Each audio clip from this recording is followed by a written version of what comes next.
Class जल्दी जल्दी समझेंगे बच्चों, ध्यान से देखना। जो बच्चे लास्ट क्लास में एब्सेंट थे उनके लिए रिपीट कर रही हूँ। पीएच वैल्यूज होती है 0 से लेके 14। 7 एक न्यूट्रल चीजों के लिए पीएच रहता है। 7 से जितना लेस जाते जाएंगे उतना मोर एसिडिक होता जाएगा, और 7 से जितना आगे बढ़ते जाएंगे उतना मोर बेसिक होता जाएगा। और हम लोगों ने कलर्स भी पीछे इंडिकेशन किया था। 7 पे ग्रीन होता है, फिर थोड़ा येलो, थोड़ा ऑरेंज, फिर रेड, फिर थोड़ा डार्क रेड हो जाता है जितना एसिडिक का पीएच होता है।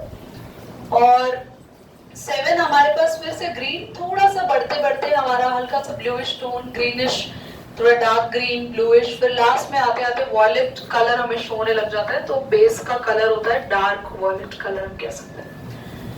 पीएच क्या है, ध्यान से सुनो। पीएच यूनिवर्सल इंडिकेटर है।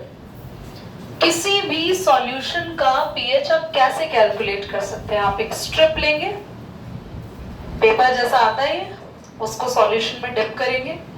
अगर कलर आ गया तो एक कलर शेड कार्ड होता है, उससे मैच कर लो। तो जिस नंबर पे मैच हो आप समझ जाओगे वो उसका पीएच है। वरना पीएच मीटर भी आता है, वो आप हायर क्लासेस में उसके बारे में पढ़ोगे। पीएच को डिस्कवर किसने किया था? सोरेनसन नेम के साइंटिस्ट ने किया था। वेरी इंपॉर्टेंट है, इनका आता है एग्जाम में। और बच्चों pH is inversely proportional to hydrogen ion concentration. ये ब्रैकेट का मतलब ही ये कंसंट्रेशन क्या है, क्या है इसका मतलब बेटा? Hydrogen ion concentration.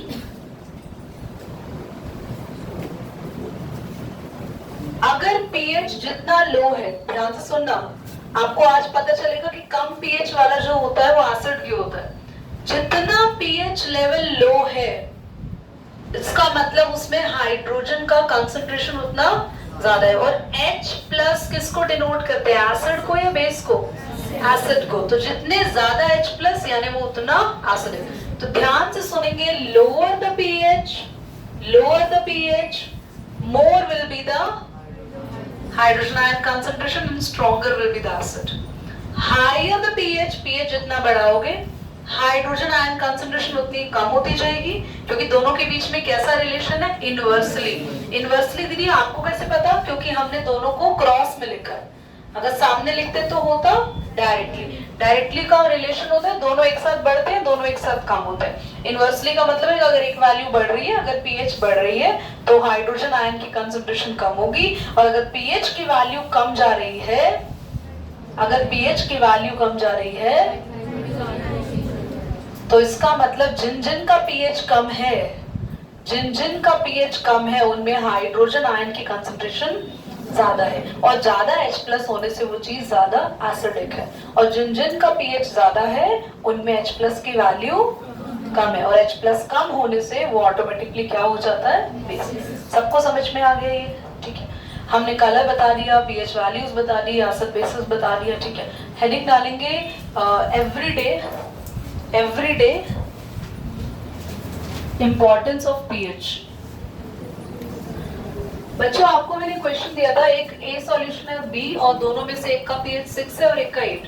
क्वेश्चन पूछ रहा था किसकी ज्यादा हाइड्रोजन आयन कंसंट्रेशन होगी। इजी है, हमें पता है हाइड्रोजन आयन कंसंट्रेशन उनकी ज्यादा होती है जिनका पीएच, तो दोनों में से किसका पीएच कम है? ए का। तो lower the pH higher the, so A is having high H plus ion concentration. ये कंसंट्रेशन का ही मतलब होता है ये ब्रैकेट। ओके। सेकेंड पार्ट ने पूछा था which one is more basic या एसिडिक? एसिडिक कौन होगा? ए, क्योंकि पीएच कम है। बेसिक कौन होगा?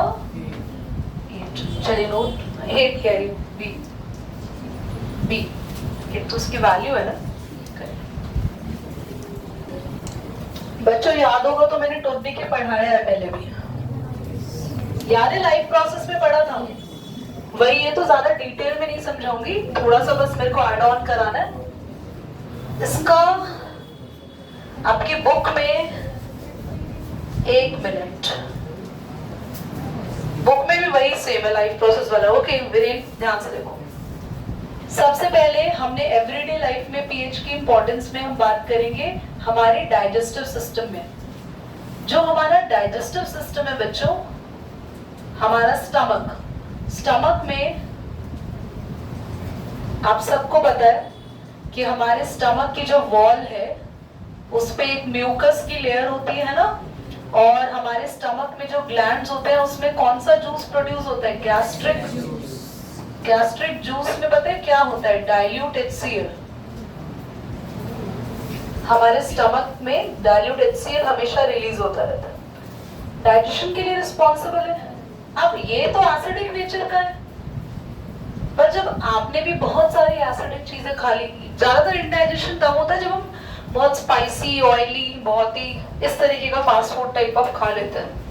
नॉर्मल घर के खिचड़ी दलिया से आपको डाइजेशन नहीं होगा, इंडाइजेशन नहीं होगा, है ना, कोई दिक्कत नहीं आती। जब बाहर का खाते हैं तो जब आप बहुत जंक खा लेते हैं तब आपकी बॉडी में इंडाइजेशन शुरू हो जाता है। तो इंडाइजेशन होता क्या है? What is that? ऑलरेडी हमारी बॉडी में एसिड बन रहा है, हमने भी एसिडिक खा लिया, क्या हुआ? दोनों एसिड जब मिल जाते हैं तो हमारे स्टमक में एक्स्ट्रा से ज्यादा एसिडिटी हो जाती है, तो हमें फिर वॉमिटिंग आना और बर्प्स आना बार बार, और पेट में दर्द होना, इस काइंड ऑफ द प्रॉब्लम हो जाती है। फिर हम क्या लेते हैं? हमारे स्टमक का पीएच ना गड़बड़ हो जाता है, पीएच एसिडिक साइड पे चला जाता है। उसको बैलेंस करने के लिए आपको खाना पड़ेगा बेस। बेबी को बेस पसंद है, ऐसे हमारे स्टमक को भी बेस पसंद है। तो हमें क्या खाना है बेस में? हाँ, इनो बेस होता है। और हाँ, ये जो लोग कहते हैं ना लिम्का पी लो एसिडिटी में, लिम्का, ओ भैया वो एसिड ही है, एसिडिटी को तुम और क्यों खराब कर रहे हो? ऑलरेडी, एक मिनट, ऑलरेडी आपके पेट में बन रहा है अच्छा खासा एसिड, ऊपर से एसिडिटी पे हाँ जी लिम्का पी लीजिए, 2-4 बर्फ आएंगी, गैस निकल जाएगी। भाई कौन सी गैस निकाल रहे हो तुम? उसी की गैस है जो बॉटल वाली तुम्हारे से बाहर निकल रही है।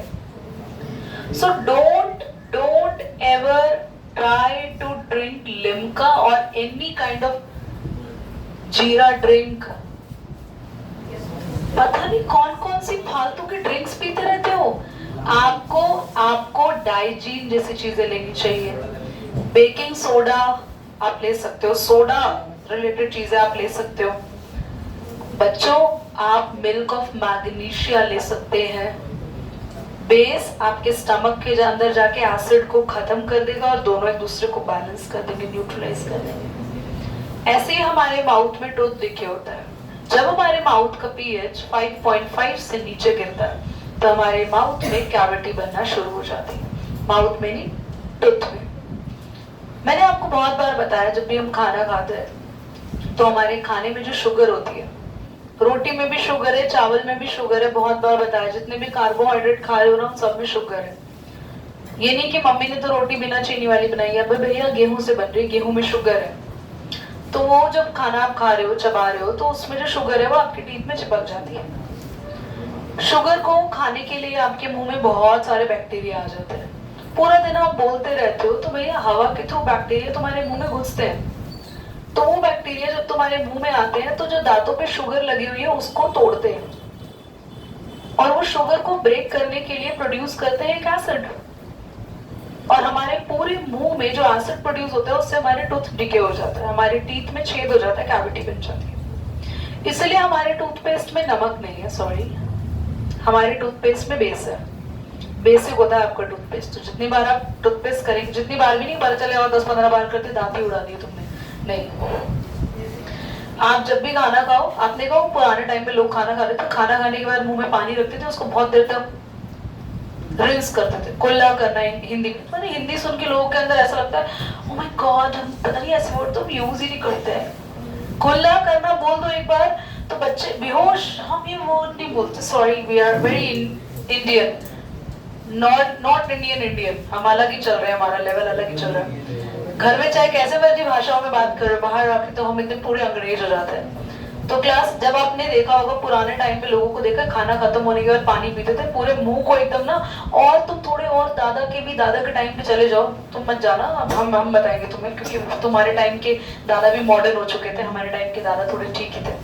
तो वो पूरा माउथ में उंगली एकदम घुसा घुसा के पूरा साफ वहीं पे कर देते थे, और फिर पानी लिया, घुमा फिरा लिया, और भाई उनके जो दांत है वो सालों साल बढ़िया चलते थे। यहाँ देखो 30 में आए लोगों के दांत खुद ब खुद गिर रहे हैं, सुबह उठे दांत गिर गए लोगों के, है ना?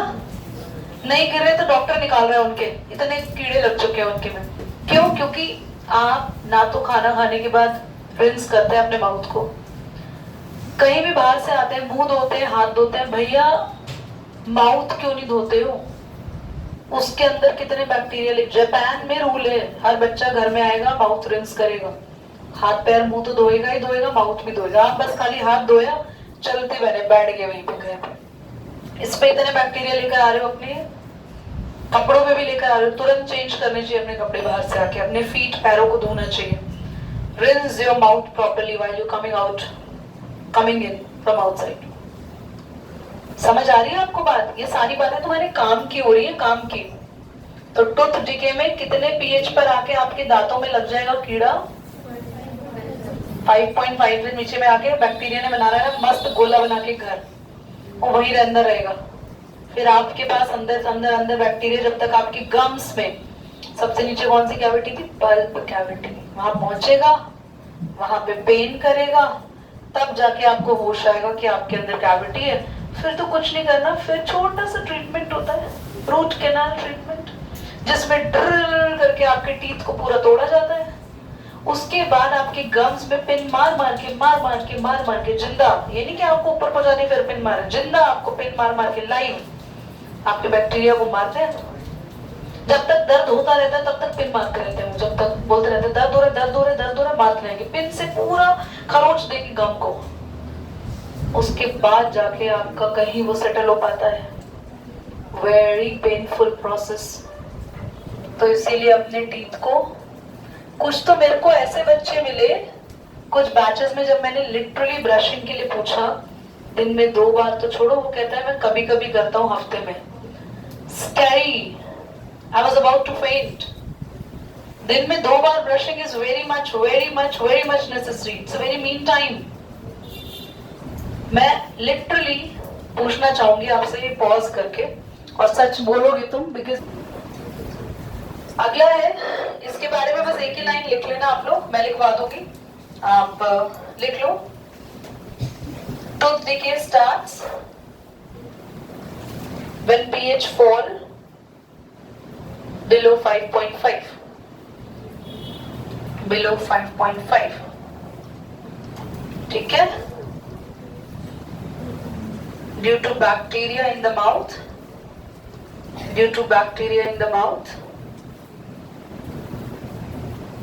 break down the sugar. Due to bacteria in the mouth, break down the sugar, form acid, which is lactic acid.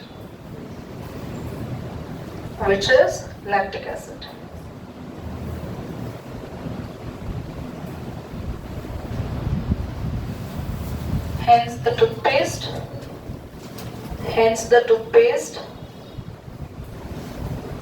are basic to neutralize the acid in mouth. Toothpaste are basic to neutralize acid in mouth. Quickly लिखेंगे बच्चों, next heading. Plants and animals are sensitive to pH.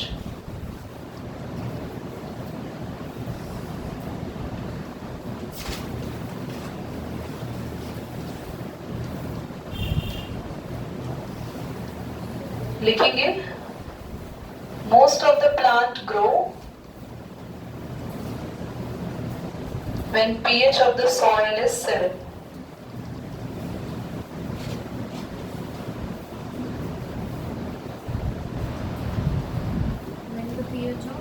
soil is 7.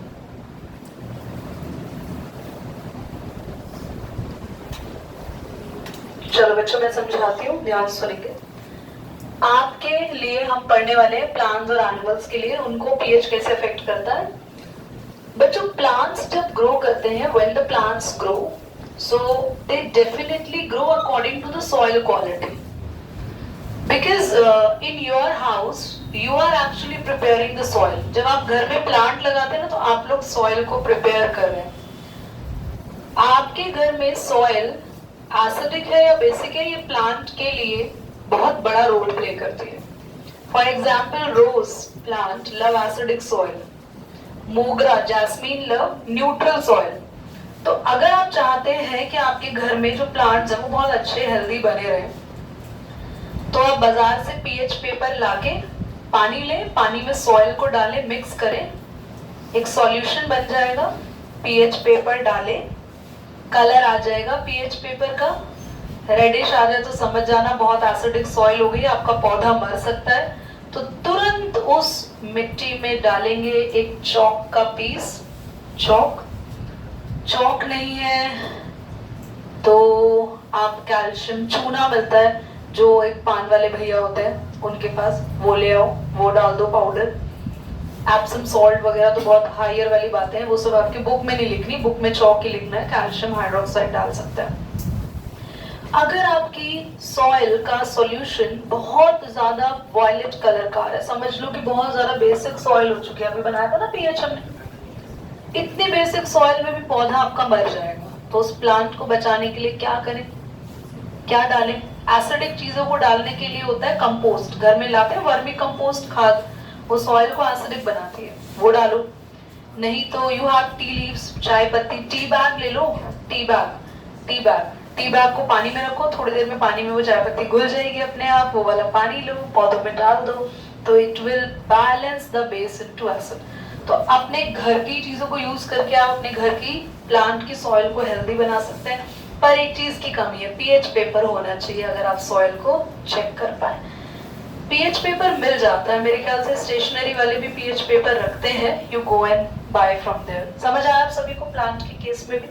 आगे बढ़ेंगे पर पहले इसको लिखवा लेते हैं जल्दी जल्दी। क्लास में लिखवा चाहे नेक्स्ट क्लास में सिर्फ समझ लो। हम लोग एनिमल्स हैं,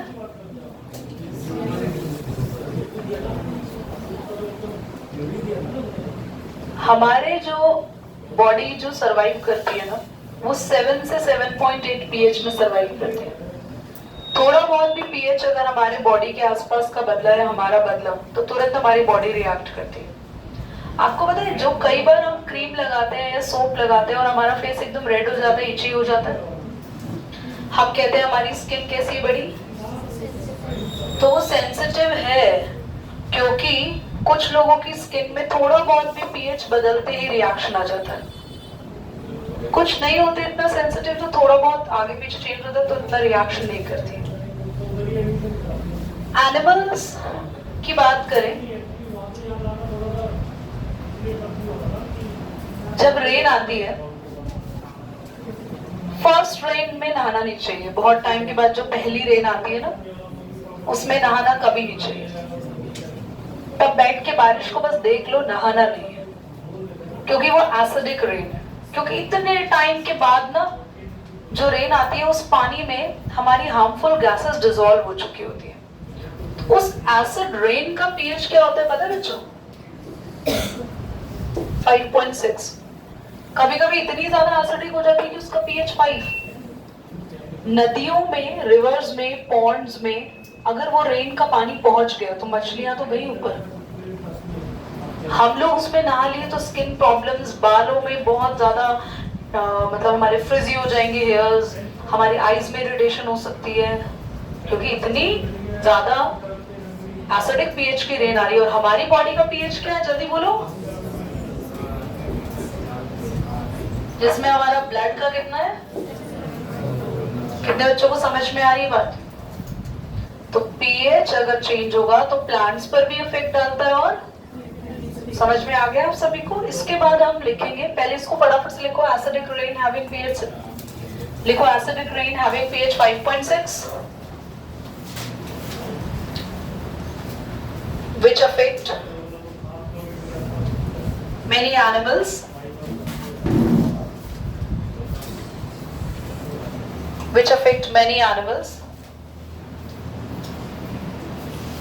ब्रैकेट में लिखेंगे aquatic life,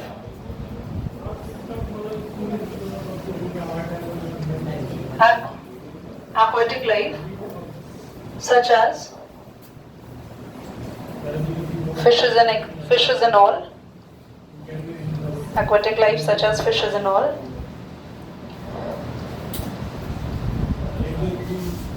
Also it affect human being too. Because pH range of human is 7 to 7.8.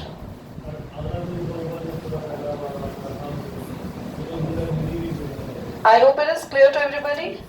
Next heading डाल लो बस self defense by animals.